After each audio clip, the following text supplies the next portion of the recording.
Ibu agak lemes hari ini, mohon dimaklumi. Oke, kita saat ini akan membahas tentang proses absorpsi dan juga distribusi, di mana ini adalah bagian terpenting juga dari farmakokinetika, perjalanan obat di dalam tubuh kita sejak obat itu diadministrasikan, entah lewat oral, entah lewat injeksi.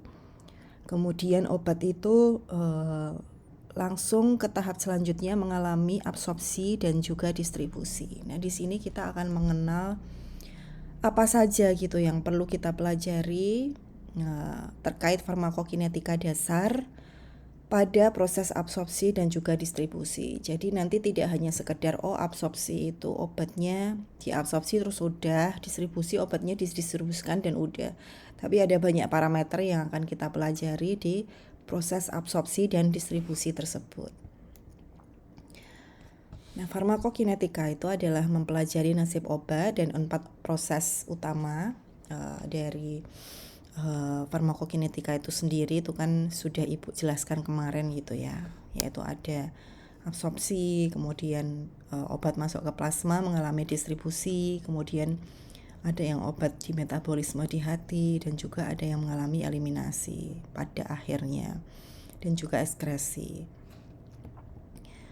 Kemudian proses farmakokinetika itu sendiri adalah sejak obat itu diadministrasikan sampai ke obat itu mengalami eliminasi, kemudian dilanjutkan ketika obat itu sudah berespon dan berinteraksi dengan reseptor di dalam jaringan, di dalam sel, dan memunculkan efek farmakologi. Nah, itu prosesnya sudah dikatakan ke farmakodinamik. Kemudian disposisi obat, nantinya obat itu ini dalam proses diabsorpsi dan didistribusikan. Dari plasma itu obat akan masuk ke saluran pencernaan, kemudian kulit. Nah, kulit itu ini untuk obat-obat yang biasanya percutaneous ya, yang administrationnya itu adalah dimasukkan lewat subkutan gitu ya. Kemudian intravena begitu diadministrasikan langsung ke plasma. Kemudian kalau yang oral atau rektal, nah begitu diadministrasikan atau obat itu diminum, itu akan masuk ke saluran pencernaan terlebih dahulu, kemudian masuk ke organ liver dan mengalami metabolisme atau first pass metabolisme. Tapi tidak halnya dengan sistem administrasi yang lain. Nah, mereka tidak melalui liver terlebih dahulu tapi langsung beredar ke dalam plasma. Nah, eliminasinya kalau yang per oral itu lewat feses, lewat usus besar, kemudian lewat urin. Kemudian obat-obat yang diadministrasikan non oral atau non rektal itu biasanya dieliminasi lewat keringat, kemudian juga lewat udara. Kalau misalnya inhalasi yang melalui paru-paru ya lewat udara gitu. Kemudian untuk proses absorpsi itu sendiri, tempat absorpsi itu tergantung dengan rute administrasinya ya. Nah, kalau rute oral itu absorpsinya adalah di usus halus, itu adalah mayoritas terjadi pada obat-obat yang rutenya lewat per oral. Kemudian ada juga yang topikal. Nah, administrasi topikal itu absorpsinya adalah di kulit. Kemudian yang lewat otot, maka absorpsinya adalah di otot, kemudian nanti masuk ke pembuluh darah, itu diabsorpsikan ke pembuluh darah. Kemudian yang intravena, nah intravena itu tempat absorpsinya ya langsung ke pembuluh darah. Dan supaya dapat diabsorpsi, obat itu harus melewati membran sel pada usus halus. Ini kalau misalnya yang per oral. Dan membran sel ini ya, ini plasma membran itu terdiri dari lapisan yang tidak larut dalam air dan lapisan lipofilik atau yang larut dalam lemak. Nah, zat-zat yang larut lemak itu umumnya lebih mudah menembus membran sel karena membran sel itu kan terdiri dari lapisan lemak ya biasanya. Nah, sedangkan zat yang larut dalam air itu lebih sukar menembus membran sel, karena membran sel itu kan lebih banyak yang lipofilik atau yang dia itu susunannya adalah dari lemak gitu ya, terdiri dari jaringan lemak atau jaringan lipid. Nah, ini adalah pergerakan substans atau obat melalui membran itu adalah seperti ini. Jadi ada yang ini dari ekstraseluler kemudian masuk ke dalam sel, dan ini adalah membran selnya. Ada yang melalui difusi melalui lipid, melalui jaringan lemaknya. Ada yang berdifusi melalui channel atau saluran airnya, tapi ada yang lewat kariernya, sehingga dia bisa masuk dengan pembawa, terus dia bisa masuk. Kemudian bagaimana sih cara obat menembus membran sel? Itu yang sudah Ibu sampaikan kemarin, ada yang melalui transport aktif, kemudian ada yang melalui difusi terfasilitasi, ada yang melalui transport dengan molekul pembawa atau carrier mediated atau disebut juga transport aktif, dan juga ada yang melalui pinositosis atau endositosis atau eksositosis. Kemudian apa itu kalau difusi pasif? Nah, di difusi pasif itu nantinya obat, ini kita masih masuk absorpsi gitu ya, kemudian juga distribusi. Nah, yang difusi pasif itu adalah obat itu untuk bisa masuk ke dalam membran sel, ke dalam inti selnya, maka ditentukan oleh perbedaan konsentrasi antara zat di luar dan juga di dalam sel. Jadi zat itu, obat itu akan bergerak dari bagian yang konsentrasinya tinggi ke yang konsentrasinya rendah. Zat yang larut dalam air itu akan dapat masuk melalui pori-pori atau saluran airnya. Tapi zat yang larut dalam lemak itu dapat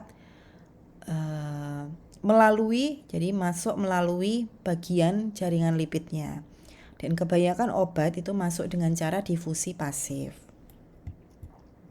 Kemudian ada yang namanya difusi terfasilitasi.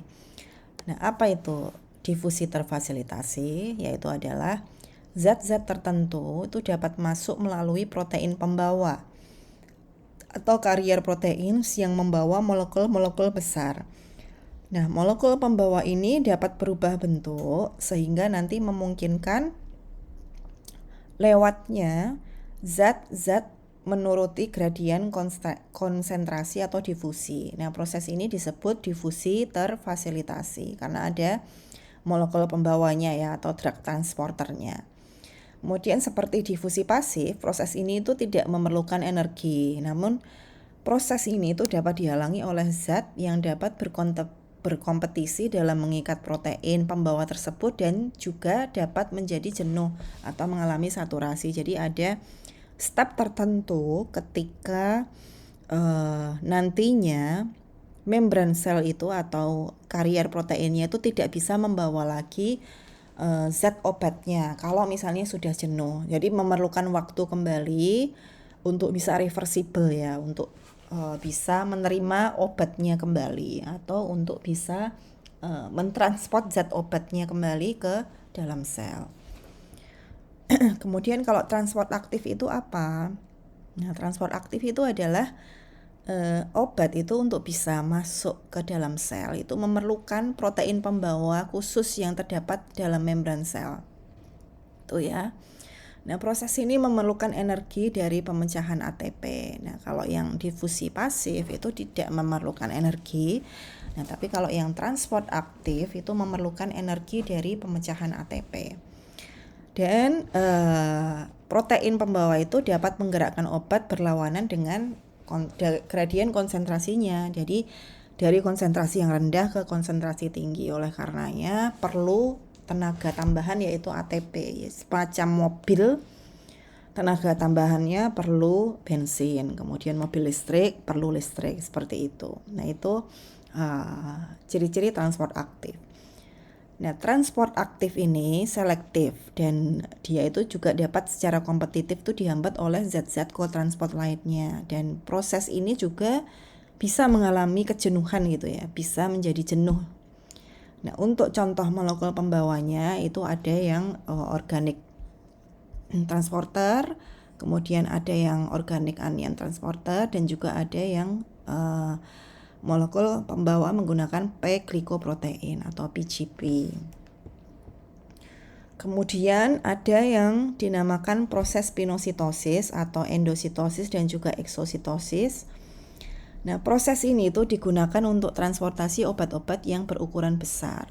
Jadi zat itu nantinya akan diambil oleh juluran sel membran. Jadi sel membrannya itu nanti akan menjulur, dan juga nanti jadi dia kayak makan gitu ya, membran selnya itu kayak makan zat obatnya yang besar itu tadi, dan nanti akan dimasukkan ke dalam sitoplasma. Nah, ini adalah proses endositosis. Contohnya adalah membran itu akan mengambil vitamin B12 yang dia molekulnya besar. Kemudian ada yang namanya proses eksositosis, yaitu zat itu dikeluarkan dari dalam sel melalui vesikel yang terbentuk. Nah, contohnya adalah ini. Jadi ini adalah dari dalam sel, dan nanti ketika ada rangsangan, maka dalam sel ini akan mengeluarkan atau melepaskan molekul-molekul zat norepinefrin atau noradrenalinnya itu tadi. Contohnya gitu ya. Kemudian apa saja gitu faktor-faktor yang mempengaruhi absorpsi. Nah, faktor yang mempengaruhi absorpsi itu bisa dari keasaman pH-nya. Jadi kalau misalnya pH-nya mungkin terlalu tinggi, ada obat yang jadinya nanti susah untuk diabsorpsi. Kemudian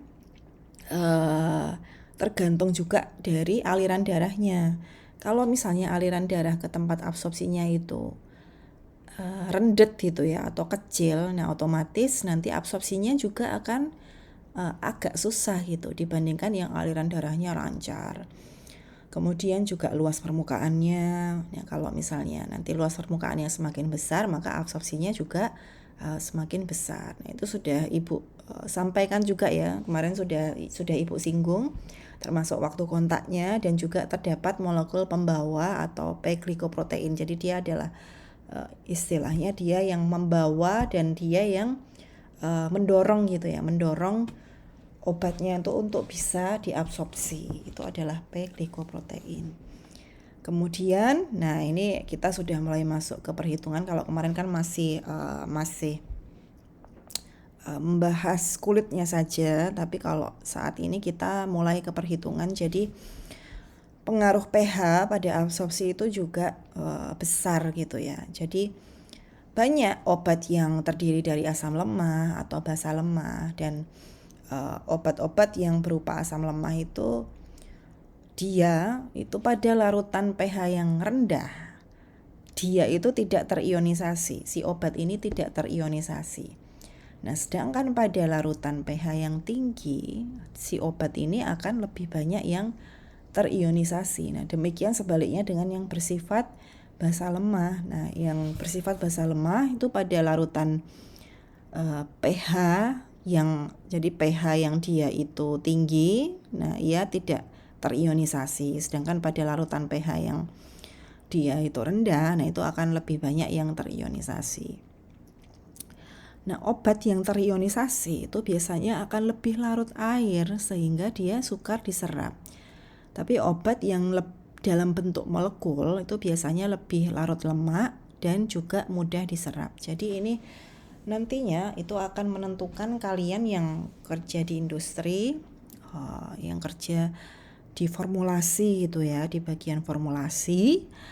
Nah, ketika akan menentukan obatnya, nah obatnya itu kira-kira asam lemah atau basa lemah gitu. Jadi gimana nanti agar kelarutannya besar sehingga mudah diabsorpsi, ya kalian nantinya gimana caranya adalah misalnya asam lemah itu jangan sampai dia itu berada pada pH yang tinggi gitu ya, atau yang basa. Nah, karena akan lebih banyak yang terionisasi sehingga dia akan lebih larut air sehingga sukar diserap gitu. Jadi jika bisa kalau misalnya obatnya itu asam lemah, ya nanti formulasinya adalah dia gimana caranya agar tidak terionisasi, yaitu pembawanya misalnya dibuat menjadi pH rendah sehingga obatnya bisa lebih larut lemak dan juga mudah diserap ke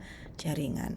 Nah, perhitungan sendiri yaitu adalah PKA sama dengan pH. Jadi PKA itu adalah kesetimbangan. Jadi PKA itu adalah kesetimbangan absorpsi, obat yang diabsorpsi itu adalah tergantung dari pH, kemudian ditambah log 10 konsentrasi AH-nya. Nah, konsentrasi yang terionisasi ini, yang tidak terionisasi atau molekul dibagi konsentrasi yang terionisasi, gitu ya. Jadi derajat keseimbangan dari suatu molekul obat itu nanti akan diubah, misalnya ini terionisasi menjadi A- plus H+. Nah, ini dari yang dia itu dalam bentuk molekul menjadi terionisasi itu ada yang namanya keseimbangan gitu ya, keseimbangan absorpsi gitu. Nah, ini perhitungannya adalah seperti ini. Nah, kemudian apa saja gitu yang termasuk obat-obat yang bersifat basa kuat dan juga yang bersifat asam lemah. Nah, kalian nanti harus mengenal gitu ya sebelum kalian memformulasi obat itu. Nah, ini adalah keunggulan farmasi. Nah, kita bisa mengenal sifat kimia obatnya. Nah, ketika kita mengetahui sifat fisika kimia obatnya, ya kita akan lebih mudah gitu ya nantinya. Lebih mudah dalam menentukan obat-obat mana yang bisa diberikan kepada pasien tergantung kondisi pasiennya. Nah, obat yang bersifat basa kuat itu adalah ini, misalnya contohnya adalah diazepam. Nah, obat yang bersifat asam lemah itu yang PKA-nya tinggi itu adalah ascorbic acid gitu ya. Kemudian nah, ini adalah contoh relatif konsentrasi dari aspirin dibandingkan dengan petidin. Nah, ini cara bacanya itu adalah ionisasi yang terbesarnya itu adalah pada pH yang alkali gitu ya, pada pH yang tinggi.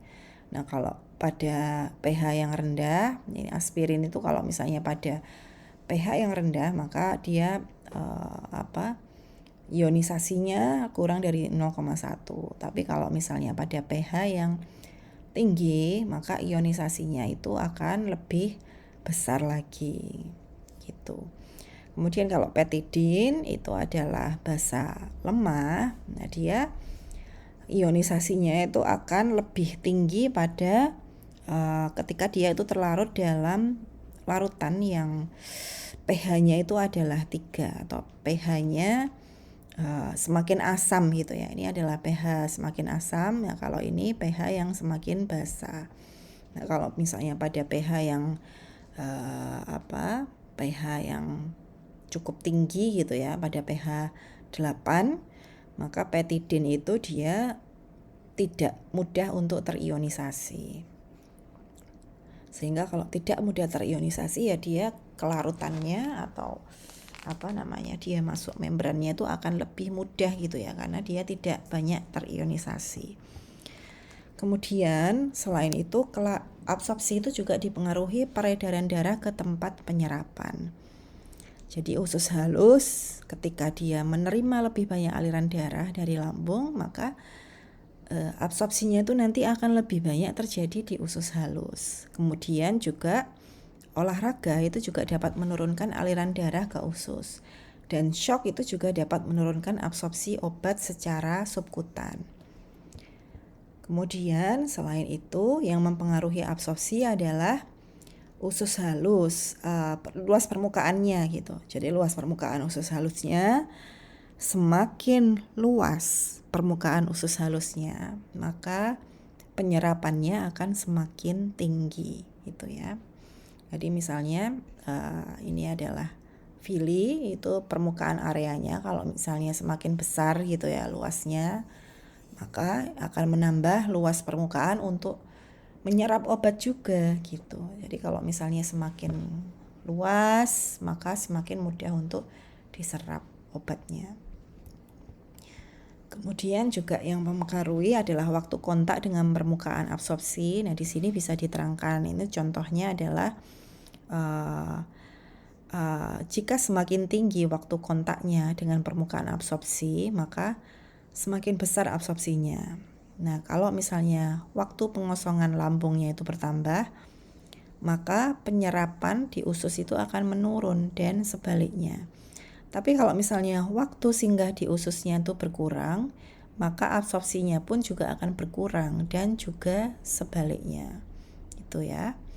Nah, contohnya diare. Nah, diare itu akan menurunkan waktu singgah di usus sehingga diare itu akan menurunkan absorpsi dari obat. Dan pada umumnya kehadiran makanan di lambung itu akan mengurangi waktu pengosongan lambungnya sehingga ketika waktu pengosongan lambungnya itu dikurangi itu atau misalnya akan bertambah gitu ya. Jadi lama gitu ya untuk mengosongkan lambungnya itu lama, maka absorpsinya itu juga akan berkurang. Kemudian yang mempengaruhi absorpsi yang lain itu adalah kehadiran molekul pompa PGP. Jadi P-glikoprotein itu adalah suatu protein transporter transmembran yang dapat mentransport beberapa molekul termasuk obat menyeberangi membran sel gitu ya. Jadi PGP ini dia ada di ginjal, di hepar, di hati, dan juga organ yang lain ini. Kemudian umumnya P-glikoprotein ini memompa zat keluar dari sel. Dan juga PGP itu juga dapat menurunkan absorpsi obat dan juga disinyalir sebagai penyebab dari resistensi multidrug. Misalnya adalah resistensi dari banyak obat gitu. Karena dia dapat menurunkan absorpsi obat gitu ya. Kemudian kita masuk ke distribusi obat sekarang.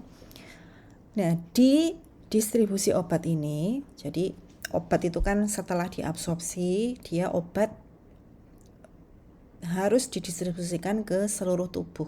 Melalui apa? Melalui peredaran darah. Dan obat itu harus meninggalkan pembuluh darah dan juga masuk ke cairan ekstraseluler, kemudian juga masuk ke dalam sel di jaringan.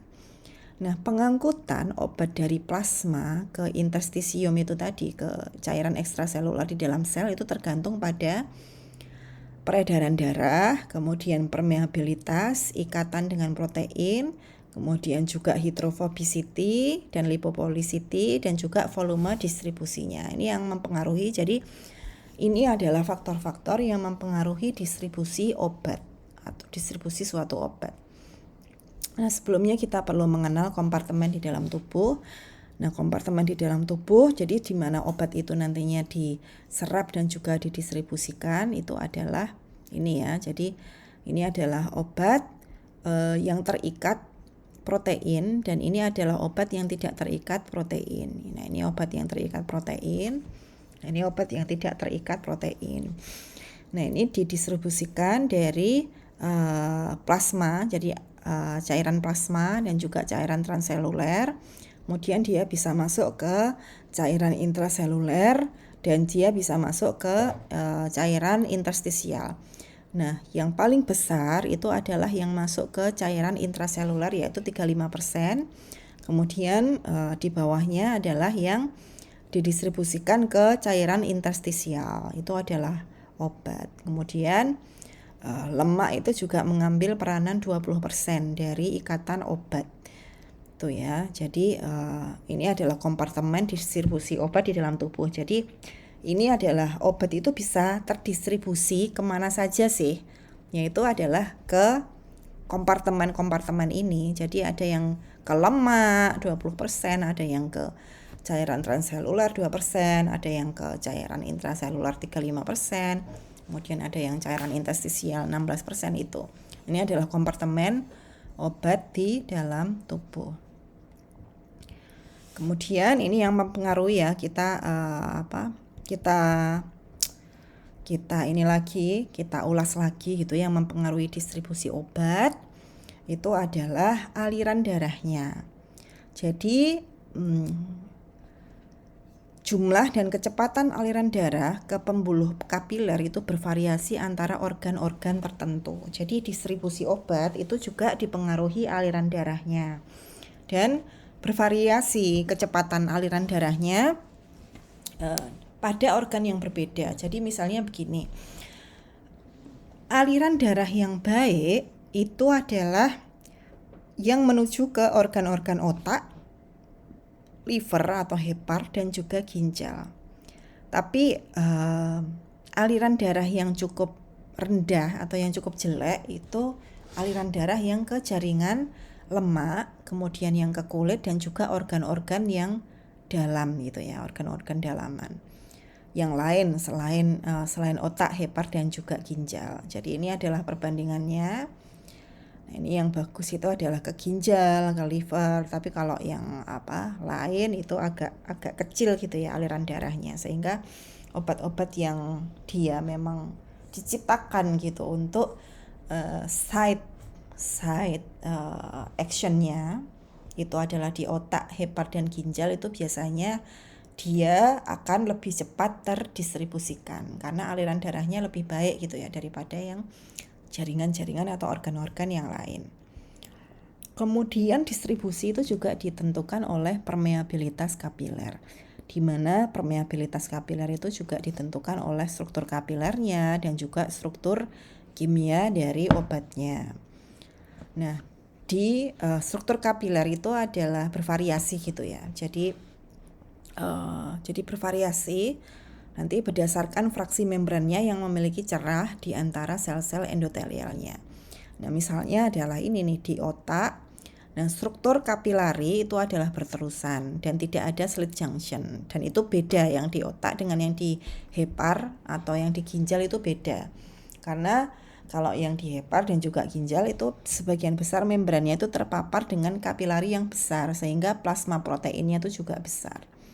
Nah, sehingga biasanya yang di otak, kemudian di hati dan juga ginjal itu selain aliran darahnya lebih besar, permeabilitas kapilernya itu juga lebih besar juga gitu. Sehingga aliran darahnya semakin lancar dan masuknya ke dalam sel itu juga semakin lancar karena permeabilitas kapilernya semakin besar.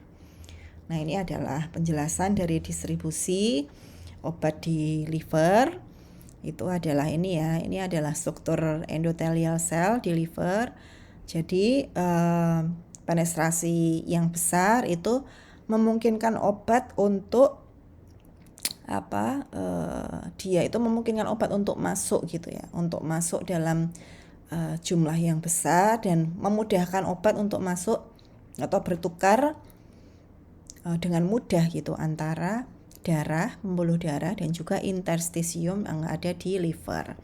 Kemudian kalau struktur kapiler dari otak itu adalah di tight junctionnya dua selnya itu bisa di-merge atau bisa dijoinkan dan dengan joinnya sel ini, tight junctionnya ini, maka akan mencegah banyak substansi atau banyak obat untuk masuk ke otak gitu ya. Jadi tidak mudah gitu, sehingga otak itu akan lebih mudah terlindungi karena tidak mudah kemasukan substansi-substansi terutama yang besar.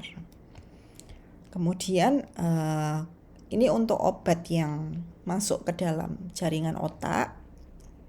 Sebelumnya kita perlu mengenal ada yang namanya sawar darah otak.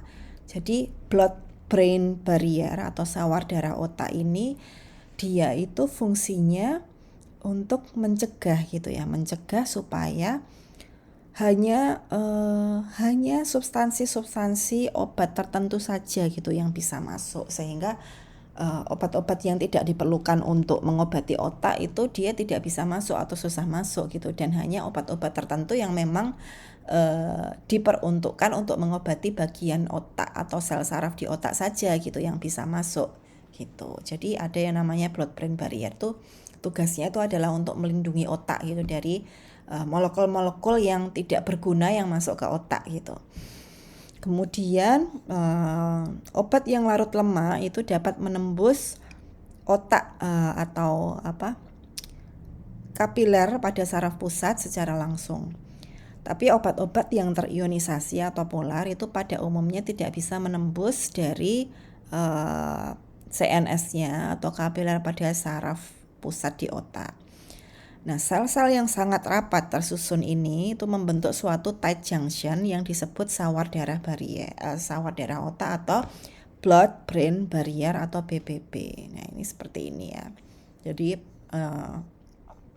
itu yang memungkinkan agar otak itu terlindungi dari molekul-molekul yang tidak seharusnya masuk ke dalam otak gitu ya.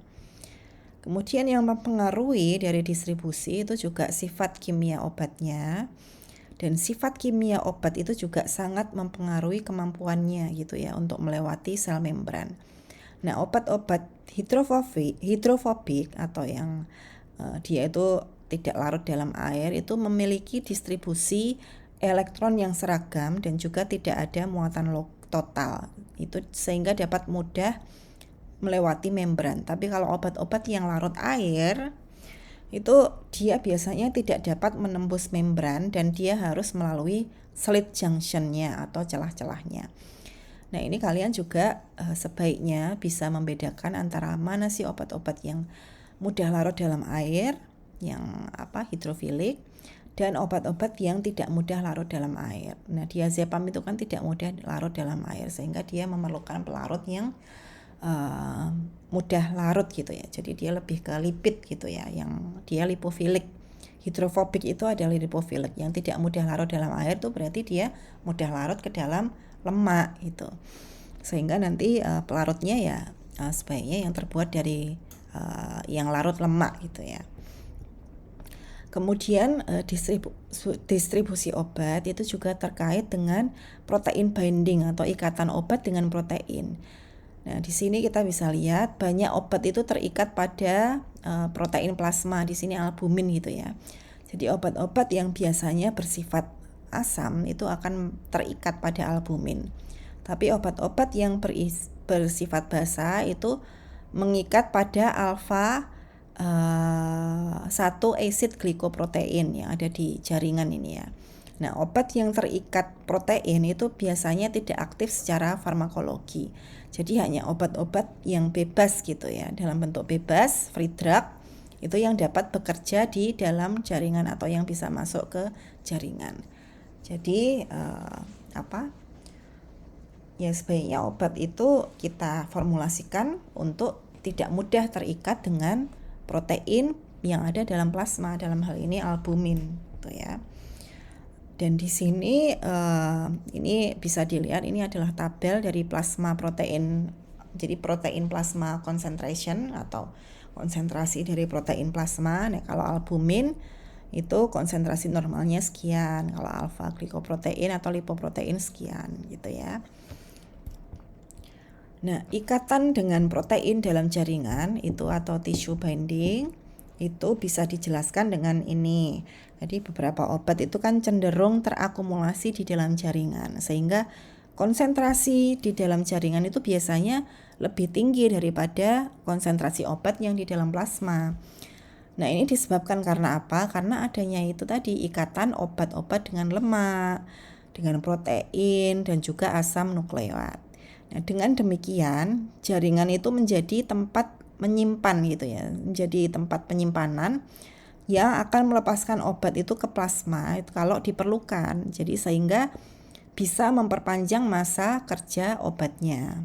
Dan juga konsentrasi obat yang tinggi itu juga dapat merusak jaringan. Jadi contohnya adalah obat-obat KB hormonal itu nantinya dapat terakumulasi dalam jaringan lemak dan bisa dilepaskan secara perlahan-lahan. Nah, itu contohnya juga nantinya digoxin itu dapat mengikat protein dalam otot jantung dan juga racun arsen itu nanti dapat disimpan di dalam rambut dan juga tulang karena adanya ikatan obat dengan protein yang ada di dalam jaringan itu tadi. Nah, itu ya adik-adik semuanya tentang apa saja gitu yang mempengaruhi proses absorpsi dan juga apa saja yang mempengaruhi proses obat itu untuk bisa didistribusikan ke dalam jaringan. Jadi apa yang bisa memudahkan obat untuk diabsorpsi dan di jaringan itu sudah Ibu terangkan ya dari pembahasan di atas. Ya, harapannya kalian nantinya bisa tahu gitu. Oh, kalau obat ini tuh dengan obat yang asam lemah tuh nanti dia itu mudah diabsorpsi dalam larutan yang seperti apa, dalam kondisi yang seperti apa. Nah, itu adalah ilmu untuk memudahkan kalian menentukan obat ke pasien nanti gitu ya. Apa yang akan diberikan ke pasien sesuai dengan kondisi pasiennya. Ya, gitu ya adik-adik sekalian, penjelasan dari Ibu. Nah, selama ini mungkin ada yang mau ditanyakan atau ada yang kurang jelas adik-adik sekalian.